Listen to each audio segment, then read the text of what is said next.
आज के दिन दोस्तों बिहार में कई सारे IITians, IIMs और IAS बन के निकल रहे हैं वहां से। अगर हम लोग बात करें दोस्तों बिहार का, अगर बिहार का नाम लिया जाए तो सबसे पहले दिमाग में लोगों के ये आता है अनपढ़, गवार और सबसे कम पढ़े लिखे इलिटरेट लोग। लेकिन वहीं दूसरी तरफ दोस्तों क्या है कि यहाँ के सबसे ज्यादा बच्चे जो है IITian, IIM और IAS निकाल रहे हैं। इट मीन्स कि दोस्तों कि यहाँ पे गरीबी तो है, लेकिन यहाँ पे ऐसा नहीं है बच्चे पढ़ नहीं रहे और कर नहीं रहे। लेकिन आखिर ऐसा क्या है कि बिहार आज भी इतना ज्यादा गरीब है और यहाँ पे इंडस्ट्रियलाइजेशन के नाम पे कुछ भी नहीं है। और वहीं बिहार का लड़का अगर किसी दूसरे बड़े शहर में, मुंबई जैसे शहर में जाकर काम करता है तो वहाँ के लोग उसको गरीब, अनपढ़, गवार, कामचोर, नालायक और छोटे शहर का आदमी वहीं उसको बुलाया जाता है। और यदि अगर बात करें दोस्तों डेवलपमेंट और वहाँ के इंडस्ट्रियलाइजेशन को लेकर के, तो नीतीश कुमार का ये कहना है कि यहाँ की एरिया जो है लैंडलॉक है और यहाँ पर पोर्ट ना होने की वजह से कोई भी इंडस्ट्री यहाँ पर आना नहीं चाह रही है। तो क्या यह जो बात नीतीश कुमार कह रहे हैं क्या यह पूरी तरह से सच है? जी बिल्कुल नहीं दोस्तों, ऐसा इसलिए मैं कह रहा हूँ कि राजस्थान, पंजाब और हरियाणा जैसे स्टेट्स भी लैंडलॉक एरिया होने के बावजूद भी बड़े बड़े कंपनियों की जो है पहली पसंद बने हुए हैं। और ये 3 स्टेट्स ही नहीं, ऐसे कई सारे स्टेट्स हैं जो कि लैंडलॉक एरिया हैं, फिर भी वो जो है पहली पसंद बने हुए हैं बड़ी बड़ी कंपनियों के। लेकिन क्या है असली सच्चाई दोस्तों? क्यों एजुकेशन और इतना सारी चीजें अच्छी होने के बाद भी वहाँ पे लोग जो है गरीब हैं? और क्या कारण है दोस्तों कि यहाँ पे इंडस्ट्रियलाइजेशन बढ़ नहीं रही और आ नहीं रही है? चलिए आइए जानते हैं आज की इस वीडियो में डिटेल से क्या है असली सच्चाई। New Agriculture Minister and RJD MLA Sudhakar Singh, who recently flagged the issue of corruption in his own department, has stepped down. ये सही बात है कि कोई बड़ा उद्योग यहाँ कोई आना नहीं चाहता है। He should arrest warrants against the former Bihar School Examination Board Chairman Lalkeshwar Singh. कैसे फर्जी शिक्षक ही बिहार के सरकारी स्कूलों में पढ़ा रहे हैं। ये चारों तरफ कहीं कोई समुद्र नहीं, देश की आम जनता के बच्चों को फर्जी शिक्षकों से शिक्षा दिला रही है और देश का बेड़ा गर्क करा रही है। दोस्तों सबसे पहले जानते हैं बिहार गरीब क्यों है। तो दोस्तों बिहार की आज जो हालत है गरीबी, वो कोई एक पर्टिकुलर रीजन से नहीं है, कई सारे मल्टीपल रीजन हैं जो कि एक दूसरे से इंटरकनेक्टेड। तो अगर शुरू से शुरुआत करें दोस्तों, तो भारत जो है सबसे बड़ा सोने का चिड़िया हुआ करता था, लेकिन यहाँ ब्रिटिशर्स ने सबको अपनी हुकूमत के नीचे दबा के रखा। इन्होंने 1793 में बंगाल के प्रेसिडेंसी में परमानेंट सेटलमेंट एक्ट पास किया, जिसके अंतर्गत दोस्तों आज का मॉडर्न बिहार भी आता है। और बिहार में जो ईस्ट इंडिया कंपनी थी दोस्तों, वो भी अपने पावर को चलाने के लिए वहाँ के लोगों पर डिपेंडेंट थी, वहाँ के किसान पर और वहाँ के उन लोगों पे जो काम कर रहे हैं वहाँ के आसपास। और फिर वहाँ से जो इनकम जनरेट हो रही थी वो उन्हीं के ऊपर डिपेंडेंट थे। और उस समय बंगाल जो है सबसे बड़ा एग्रीकल्चर का इनकम सोर्स हुआ करता था। और इनकम इतनी बड़ी थी दोस्तों कि मद्रास प्रेसिडेंसी और बॉम्बे प्रेसिडेंसी को इसके टैक्स रेवेन्यू से सपोर्ट किया जाता था। और वहीं दूसरी तरफ ईस्ट इंडिया कंपनी जो है अपने बिजनेस को एक्सपेंड करने के लिए बहुत तेजी से काम कर रही थी और इसीलिए चाहते थे कि यहाँ की जो लैंड रेवेन्यू है वो हमेशा इंक्रीज होती रहे। और वहीं जमीनों की बात करें तो जमीन के असली डेटा की बात करें दोस्तों, तो यहाँ पर जो है 1765 से लेकर 1795 तक यहाँ पर जमीनों की जो रेवेन्यू है वो डबल हो चुका था। और उस समय का बंगाल का गवर्नर जनरल लॉर्ड कॉर्नवालिस बहुत ही ज्यादा साथी आदमी था, क्योंकि उसने नोटिस किया कि बंगाल प्रेसिडेंसी से जो इनकम जनरेट हो रही है उससे उसको टैक्स तो मिल रहा है, लेकिन इस पूरे रेवेन्यू सिस्टम को मॉनिटर करना बहुत ही ज्यादा मुश्किल काम था। तो उसने जो एक सॉल्यूशन निकाला कि जो रेवेन्यू जो कलेक्शन का काम है वो जो है वहाँ के जमींदारों को दे देते हैं, जो कि पहले से ही पैसों को कलेक्ट करने का काम करते थे अलग अलग राजाओं के समय में भी। और अगले कुछ सालों में बंगाल प्रेसिडेंसी में जो एग्रीकल्चर प्रोडक्टिविटी थी वो धीरे धीरे कम होने लगी थी और इससे ईस्ट इंडिया कंपनी को जो टैक्स मिल रहा था वो भी कम होने लगा। इसीलिए 1793 में लॉर्ड कॉर्नवालिस ने ब्रिटिश परमानेंट सेटलमेंट एक्ट को पास कर दिया था। और अब इस एक्ट के अंदर ये कहा गया था जितने भी बंगाल प्रेसिडेंसी के जमींदार हैं वो इस साल जितना भी रेवेन्यू जनरेट करते हैं, यानी कलेक्ट करते हैं जितना भी पैसा एक साल के अंदर, उसका 90% ला करके उनको ईस्ट इंडिया कंपनी में देना होगा। इससे दोस्तों ईस्ट इंडिया कंपनी की चीजें तो सेटलमेंट हो गई, फिक्स हो गई, लेकिन एग्रीकल्चर जो सिस्टम था वो अच्छा नहीं चल रहा था, क्योंकि किसानों के लिए बहुत बड़ी दिक्कत आ गई थी। क्योंकि यदि अगर बारिश हो या ना हो या फिर फसल उगे या ना उगे, उससे कंपनी को कोई भी मतलब नहीं था, आपको टैक्स जो है उतना ही हर साल देना होगा। इससे एक चीज और हुई दोस्तों, यदि अगर कोई भी किसान टैक्स देने में अगर डिफॉल्ट करता था उसको अपनी जमीन से हाथ धोना पड़ जाता था। ओवरऑल दोस्तों इस एक्ट के चलते जो है किसानों के बैकबोन को ही तोड़ दिया गया। इसका मतलब कि दोस्तों उनकी जमीनें जो है धीरे धीरे छीन करके ईस्ट इंडिया कंपनी जो है उनको गरीब बना दी। लेकिन दोस्तों 1947 में देश जो है अब आजाद हो गया, लेकिन जमींदारी वाला जो सिस्टम है वो अभी भी चल रहा था। कहने को दोस्तों ये कहा जाता है कि बिहार जो है आजादी के बाद सबसे पहला स्टेट बना जो कि जमींदारी सिस्टम को अबॉलिश किया। लेकिन अगर आप ग्राउंड लेवल पे जाकर इस चीज को अगर आप देखेंगे तो कहानी जमींदारी वाली वैसी की वैसी ही चल रही थी, क्योंकि लैंड रिफॉर्म एक्ट जो लागू किया गया था बिहार में, ये काम जिसको दिया गया था लैंड रिफॉर्म का, वहाँ के लोग जो जमींदार थे वो उन्हीं को दिया गया था। और वो लोग जो है जमींदारी को इम्प्लीमेंट नहीं कर रहे थे, यानी कि अपनी जमींदारी बस चलने दे रहे थे, लैंड रिफॉर्म वाला जो काम था उसको रोके हुए थे। इससे ये पता चलता है दोस्तों कि वहां पर कभी भी जमींदारी सिस्टम गया ही नहीं था। और इसी चक्कर में दोस्तों वहाँ जो गरीब थे वो और भी ज्यादा गरीब होते चले गए और जो थोड़ा अमीर थे वो और ज्यादा अमीर होते चले गए। और शुरुआत से अब ये सिस्टम था कि जितने भी गरीब इंसान थे उनको जो है अपने सर्वाइवल के लिए वहाँ पर लड़ना पड़ रहा था, क्योंकि बिहार में दिन पर दिन एग्रीकल्चर, वहाँ की प्रोडक्टिविटी और वहाँ का जो एजुकेशन सिस्टम है और वहाँ की जो हॉस्पिटल है वो दिन पर दिन वहाँ पे कम होते गए, यानी गिरते गया वहाँ पे। लेकिन आप यहाँ पे एक चीज कह सकते हो कि जो बंगाल प्रेसिडेंसी में सेटलमेंट का जो एक्ट लागू किया था तो पूरे बंगाल में लागू किया गया था। और इस एक्ट के अंदर दोस्तों केवल बिहार ही नहीं कई सारे स्टेट्स आते थे, जैसे बांग्लादेश, असम, मेघालय, त्रिपुरा, उड़ीसा और झारखंड। लेकिन बिहार के साथ ही ऐसा क्यों हुआ? तो इसका सबसे बड़ा आंसर है दोस्तों हमारा दूसरा point, the freight equalisation policy. For example आप इसको समझ सकते हैं, जैसे कि अगर कोई भी एक स्टेट है वहाँ पे कई सारे मिनरल जो है पैदा हो रहे हैं और उसको जो है एक जगह पे एक्सट्रैक्ट किया जा रहा है, और अब ये सारे मिनरल्स को जो है एक जगह निकाल करके एक जगह कलेक्ट करके उसको प्रोसेस किया जाएगा किसी एक फैक्ट्री में। अब इमेजिन करिए कि एक दूसरा स्टेट है जहाँ पे की कई सारी फैक्ट्रीज हैं और ये जो मिनरल है इस मिनरल को वहाँ पर यूज किया जा रहा है, और फिर ये जो मिनरल्स हैं मान लीजिए इनको एक्सट्रैक्ट करके एक जगह से यानी एक स्टेट से दूसरे स्टेट तक ले जाना पड़ता है, उसमें जो ट्रांसपोर्टेशन भी कॉस्ट आती होगी आप लोग को। लेकिन मान लीजिए कि इस पे आपको 100 रुपए ट्रांसपोर्टेशन कॉस्ट आ रही है, और फिर यदि अगर कोई बिजनेसमैन है तो वो यही सोचेगा कि इसमें जो कॉस्ट लग रहा है ट्रांसपोर्टेशन का, इससे अच्छा यही है कि जहाँ पे ये मिनरल पैदा हो रहे हैं वहीं पर हम अपनी फैक्ट्री लगा दे रहे हैं, जिससे कि हमारा ट्रांसपोर्टेशन कॉस्ट बच जाएगा, और जितना मेरा 100 रुपया कॉस्ट लग रहा था अब वो बच करके मेरा केवल 5-10 रुपया कॉस्ट लगेगा। नॉर्मली दोस्तों यही होता है हर जगह और हर समय, जब कभी भी किसी भी जगह पे मिनरल्स अगर पाए जाते हैं तो फैक्ट्रीज जो है वहां पर तुरंत बनना स्टार्ट हो जाती हैं, क्योंकि वो नहीं चाहती कि उनके अलग अलग स्टेट्स में फैक्ट्री बनाना पड़े जहां पर मिनरल्स पैदा नहीं हो रहे हैं और उनको जो है ट्रांसपोर्टेशन कॉस्ट देनी पड़े। और जहां कहीं भी मिनरल्स पाए जाते हैं वहां पर कंपनीज जो है तुरंत जाकर के अपनी कंपनी फैक्ट्री लगा देती थी, जिससे कि दोस्तों वहां पे इकोनॉमी जनरेट होती थी, वहां के लोगों को जॉब जनरेट होती थी, जिससे कि लोग वहां जो है अच्छा खासा इनकम और हेल्थ भी उन लोगों की अच्छी होती थी। लेकिन 1952 में दोस्तों सरकार जो है इस चीज को देखते हुए ये सोचा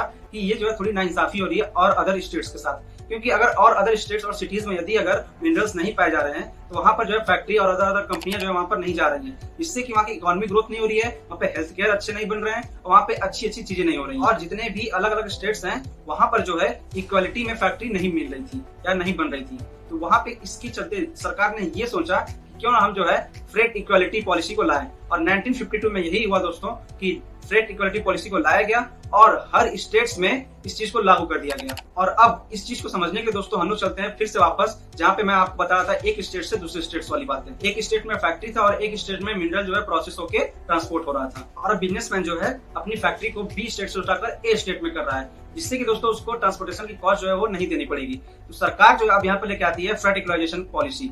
इसमें सरकार ये कहती है तो अपनी फैक्ट्री को एक जगह से दूसरी जगह पर क्यों कर रहे हो? तो बिजनेसमैन का ये कहना रहता है कि मेरे जो यहाँ पे 100 रुपए लग रहे हैं, कम से कम मेरे 90 रुपए तो बचेंगे। और फिर सरकार कहती है तुम जो 90 रुपए बचाने की कोशिश कर रहे हो उसको हम दे रहे हैं ना, उसको हम देते हैं सब्सिडी के रूप में तुम्हें। तो अब यहाँ पर यह हुआ दोस्तों कि जितने भी फैक्ट्रीज थे वो वहीं के वहीं रहे और उनको सब्सिडी के रूप में 90 रुपए मिलना स्टार्ट हो गया। अब ये इमेजिन करिए कि आने वाले 10-20 सालों बाद उस बिजनेसमैन के पास ढेर सारा पैसा हो गया। अब वो बिजनेसमैन कहाँ फैक्ट्री खोलेगा, क्योंकि सब्सिडी तो उसको अब हर जगह उतनी ही मिलनी है, सरकार उसको दे ही रही है। तो अब वो खोजेगा इंटरनेशनल, यानी कि अब वो ऐसी जगह खोजेगा जहाँ पे कि उसको इंटरनेशनली कोई भी चीज भेज सके, यानी कि समुद्र किनारे वाले स्टेट्स को, यानी कि जहाँ जहाँ पर पोर्ट्स अवेलेबल। और अब इस मैप में देखिए जहाँ पे ये डार्क ब्लू कलर है वहाँ पे आयरन ओर के मेन डिपॉजिट्स, और फिर धीरे धीरे जितनी कंपनियां और फैक्ट्रीज थी वो महाराष्ट्र, गुजरात और तमिलनाडु की तरफ मूव करने लगी, क्योंकि इन जगहों पे दोस्तों पोर्ट्स हुआ करते थे, जिससे कि ये दोस्तों अपने जितने भी इनके फैक्ट्रीज के माल मटेरियल हैं, जितने भी इनके फैक्ट्रीज के प्रोडक्ट्स हैं, उनको जो है अलग अलग देशों में भेजा जा सकता है। और ये बात केवल मैं ही नहीं कह रहा हूँ दोस्तों, हमारे फॉर्मर प्रेसिडेंट प्रणब मुखर्जी भी ये बात कह चुके हैं। सुनो दोस्तों, अब हम लोग जानते हैं थर्ड पॉइंट, यानी कि लैक ऑफ इंडस्ट्री के बारे में। यानी कि यहाँ पे अलग अलग कंपनियां, अलग अलग जितने भी बड़े बड़े सॉफ्टवेयर कंपनीज या फिर मेटल कंपनीज यहाँ पर क्यों नहीं है? क्योंकि दोस्तों जो फ्रेट इक्वलाइजेशन पॉलिसी थी ये अर्ली 90 तक अच्छे से ठीक ठाक चल रही थी, लेकिन फाइनली जो है 1993 में इस फ्रेट इक्वलाइजेशन पॉलिसी को विड्रॉ कर लिया गया। लेकिन तब तक जो दोस्तों बहुत ज्यादा नुकसान हो चुका था। लेकिन अब देखा जाए इस मैप में आप देखिए तो उस समय जो है 1960 में पर कैपिटा इनकम बिहार का जो है वो 54% हुआ करता था, लेकिन आज के समय देखें तो 34% हो गया है। लेकिन इसके बाद भी दोस्तों बिहार को जो है लो फंड एलोकेशन मिला, उसके बाद इसकी ग्रोथ में थोड़ी हैम्पर देखी गई। और अब अगर आप आज के समय देखेंगे तो वहाँ पे मेजर इंडस्ट्रीज जो है लगभग ना के बराबर मिलेंगी, क्योंकि दोस्तों वहाँ के जो लेबर्स है वो काफी चीप है और वहाँ की जो स्किल है काफी ज्यादा लो है, और मार्केट को जो रिक्वायरमेंट है वो उसके हिसाब से वहाँ की जो लेबर्स है, वहाँ की जो स्किल है काफी ज्यादा कम है। लेकिन एक समय ऐसा भी था दोस्तों कि इंडिया का 40% शुगर जो है वो बिहार में प्रोड्यूस होता था, लेकिन आज के टाइम जो है दोस्तों ये नंबर जो है 40% से घटकर 4% हो चुका है। और इसी चलते दोस्तों बिहार में 3000 राइस मिल हुआ करते थे और आज के समय दोस्तों 2000 राइस मिल जो है बंद कर दिए गए। और इसी तरह कई सारे स्कैमों के चलते दोस्तों बिहार की रैंकिंग जो है ईज ऑफ डूइंग बिजनेस में 26 नंबर पे आ गई है। और इसी दोस्तों सरकार भी कहती है कि वहाँ के लोग जो है पुअर नहीं मल्टी डायमेंशनली पुअर है, क्योंकि यहाँ पर खेती किसानी बहुत ज्यादा होती है और यहाँ पर आज भी जो लोग डिपेंडेंट है केवल एग्रीकल्चर के ऊपर। बिहार जो है इंडिया का 4th लार्जेस्ट वेजिटेबल प्रोड्यूसर है, 8th लार्जेस्ट फ्रूट प्रोड्यूसर है और यहाँ की जो पॉपुलेशन है दोस्तों वो लोग जो है एग्रीकल्चर के ऊपर ही डिपेंडेंट है, डायरेक्टली हो या इनडायरेक्टली। लेकिन इन लोगों की जो लैंड ओनरशिप है वो काफी छोटे छोटे हिस्सों में है, क्योंकि यदि अगर कोई बिजनेसमैन अपनी एक फैक्ट्री लगाना चाह रहा है उस बिहार की उस एक जगह पर, तो वहाँ पे 1 बीघे की जमीन में वहाँ पे 100-200 लोगों का हिस्सा है, तो वहाँ पे एक लोगों को बुला करके मनाना कि आप आइए, ये इम्पॉसिबल सा है। और साथ ही साथ दोस्तों जैसे कि यहाँ पे इंफ्रास्ट्रक्चर, यहाँ के रोड्स और यहाँ पे हेल्थ केयर न होने की वजह से यहाँ से फैक्ट्री जो है दूर भागती है। और यही कारण है दोस्तों कि बिहार के लोग जो है अपना स्टेट खुद का छोड़ करके अलग अलग स्टेट्स में जाकर के काम करते हैं। लेकिन अब ये सब चीज को हटा देते हैं। अब 1993 में क्या हुआ था कि फ्लैट इक्वलाइजेशन आ गया था, जिससे की सारी चीजें सही हो गई थी। इससे क्या कि बिहार को अब ग्रोथ करना चाहिए था, लेकिन ऐसा नहीं हुआ, क्योंकि बिहार की ग्रोथ को रोक के रखने का सबसे बड़ा रीजन था हमारा अगला पॉइंट है कास्ट बेस्ड पॉलिटिक्स। और अब देखो 1991 में जब एलपीजी लाया गया, यानी लिबरलाइजेशन, प्राइवेटाइजेशन और ग्लोबलाइजेशन को लाया गया और जिसके चलते हमारी इकोनॉमी को पूरी तरह से ओपन कर दिया गया था, जिसमें कि दोस्तों स्टेट जो थे ये सोच रहे थे कि कितनी जल्दी और कितने अच्छे तरीके से जितने भी फॉरेन इन्वेस्टमेंट है वो हमारे स्टेट में आए। और जिस समय दोस्तों ग्रोथ की बात हो रही थी उस समय दोस्तों बिहार में अब ये चल रहा था कि अब सम्मान ही हमारा सबसे ऊंचा है, ग्रोथ की कोई बात नहीं करेगा। तो देखो बिहार में जो कास्ट सिस्टम है वो कोई नई बात नहीं है दोस्तों। अगर आप पुराने दिनों के अगर आप देखेंगे बिहार के, तो यहाँ पर कई सारे लीडर्स ऐसे रहे हैं जो कि कास्ट को लेकर के ही एकदम आगे बढ़े हैं, क्योंकि यहाँ के जो जमींदार और या फिर जो अमीर लोग थे वो थोड़े हायर कास्ट से ही बिलोंग करते थे। और इसीलिए जो जमींदार लोग थे उनके चक्कर में धीरे धीरे डिफरेंसेस जो है कास्टिज्म में यानी कास्ट के बीच धीरे धीरे डिफरेंसेस जो है बढ़ता चला गया। और इसके चलते दोस्तों जो है लोग जो है एक दूसरे से ऊंच नीच वाली बातें करना स्टार्ट कर दी। और ये चीज दोस्तों केवल बिहार में नहीं और भी कई सारे भारत के स्टेट्स में होता था। जमींदार लोग जो है दोस्तों अपने कास्ट को लेकर के काफी ज्यादा इनहेंस करते थे अपनी चीजों को, और जितने भी छोटे कास्ट लोग थे उनको जो है प्रताड़ित किया जाता था। और यही कास्टिज्म जो है दोस्तों यानी कास्ट का डिफरेंसेस जो है वहाँ पे बिहार के लोगों का सेंटिमेंट बन गया था। और इसी चलते दोस्तों इंडिपेंडेंस यानी आजादी के बाद जो है दोस्तों यहाँ पर जितनी भी राजनेताओं की पॉलिटिक्स की जितनी भी यहाँ पे सरकारें बनी वो सब के सब कास्ट बेस्ड बनने लगे। और वहाँ पर सेंटिमेंट इस लेवल तक का था दोस्तों कि अगर आपको किसी भी पार्टी को जिताना है तो वो अपनी ही पार्टी को इंसान जिताता था। जैसे कि अगर कोई भी उम्मीदवार अगर यादव को खड़ा हुआ है तो यादव की जितने भी लोग बस्ती में है वो सब कोई उसी पार्टी के या उसी आदमी को वोट देंगे। कोई सिंह का है तो सिंह का जो आदमी है वो अपनी ही आदमी पार्टी को वोट देगा। और जिसके चलते दोस्तों डिफरेंसेस जो हैं कास्ट के बीच और भी ज्यादा बढ़ते चले गए। और फिर धीरे धीरे समय ये आया दोस्तों कि लोग जो बस कास्ट को देख करके यानी अगर आप किस कास्ट का नेता खड़ा है उसको जो बस वोट देना स्टार्ट कर दिए थे। और जितने भी इंफ्रास्ट्रक्चर और जितने इकोनॉमिक्स और जितने भी यहाँ पे एजुकेशन, हेल्थ केयर, जितनी भी अच्छी चीजें, जितनी भी ग्रोथ करने वाली चीजें थी उसको साइड कर दिया गया। केवल कास्ट को देख करके लोग जो है वोट देना स्टार्ट कर दिए। इसके चलते दोस्तों क्या हुआ कि जितने भी नेता जो लोग वोट के लिए खड़े होते थे उनको ग्राउंड वर्क पे काम करने की जरूरत नहीं होती थी। उनको बस इतना पता था कि हमारे कास्ट के लोग हैं वो हमें ही वोट देंगे। और फिर इसी चलते दोस्तों क्या हुआ वहाँ पे खूब ज्यादा करप्शन स्टार्ट हो गया। और बिहार की ग्रोथ ना होने का एक बड़ा रीजन ये भी रहा है दोस्तों वहाँ का फेल्ड एजुकेशन सिस्टम। क्योंकि दोस्तों अगर आप इतिहास में देखोगे तो एक समय ऐसा था कि वर्ल्ड की सबसे बेस्ट यूनिवर्सिटी जो है वो बिहार में होती थी, जैसे कि नालंदा, मिथिला, विक्रमशिला और मेगास्थली से लेकर के हेवेनसांग जैसे बड़े बड़े बुद्धिजीवी जो है यहाँ पर आए और अपने चीजों को एक्सप्लोर किए थे। तो वहीं बिहार जो है आज के दिन देखा जाए तो लिटरेसी रेट के मामले में सबसे नीचे आता है। और बिहार बोर्ड की हालत ऐसी है दोस्तों कि 2016 की जो टॉपर थी ह्यूमैनिटीज और आर्ट्स की रूबी राय, उनसे जब पूछा गया उनके सब्जेक्ट्स के नाम क्या क्या हैं, उनसे उन सब्जेक्ट्स के नाम तक नहीं बताया गया। म्यूजिक और पॉलिटिकल साइंस है। कौन science? Political science. Political science वो क्या होता है? पॉलिटिकल साइंस वो क्या होता है? वो क्या होता है? पॉलिटिकल साइंस या नया सब्जेक्ट हम सुने, क्या चीज है? खाना बनाने के बारे में। वहीं सौरभ श्रेष्ठ जो है केमिस्ट्री का एक बेसिक क्वेश्चन का आंसर नहीं दे पा रहे हैं। ये देख ले मोस्टली वैल्यू पीरियोडिक टेबल में कौन सा है?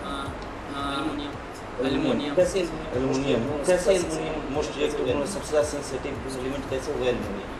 और फिर बिहार बोर्ड ने इन सारी चीजों को जब देखा तो स्ट्रिक्टली जो है 2017 में एकदम अच्छे तरीके से जब उसने एग्जाम दिया तो 64% जो स्टूडेंट थे वो फेल हो गए बिहार में। और फिर आए दिन ये सुनाई देने लगा कि बिहार में क्वेश्चन पेपर लीक हो गया, इसके आंसर शीट गायब हो गई। और अब बेसिक सी बात है दोस्तों, अगर एजुकेशन सिस्टम इतना खराब होगा किसी भी स्टेट का तो जाहिर सी बात है उसके अलग अलग सेक्टरों में जो है अलग अलग जगहों में उसका इफेक्ट तो आपको दिखेगा। अब मेरा दोस्तों अगला पॉइंट है क्रिमिनल एक्टिविटी, यानी क्रिमिनल्स का राइजिंग। एक्चुअली आप लोग जो है कई बार सुने होंगे बिहार में जंगल राज के बारे में। अगर बिहार के क्रिमिनल एक्टिविटी पे अगर नजर डालें दोस्तों तो पता चलेगा कि क्यों बिहार को लोग जंगल राज कहते हैं। और वहीं अगर आप national crime record bureau 2020 data की माने तो बिहार जो land and property disputes, attack on government and police के मामले में बिहार जो है नंबर 1 पे आता है। और यही नहीं दोस्तों, ऐसे कई सारे केसेस हैं जैसे कि attempt to murder, dowry case और कास्ट कॉन्फ्लिक्ट और अट्रॉसिटी अगेंस्ट दलित और किडनैपिंग, और इन सब के मामले में दोस्तों बिहार जो है पूरे इंडिया में 2nd नंबर पे आता है। तो आप ही बताइए कौन सा बिजनेसमैन ऐसा होगा जो कि अपने फैक्ट्रीज को ऐसी जगह पे लगाएगा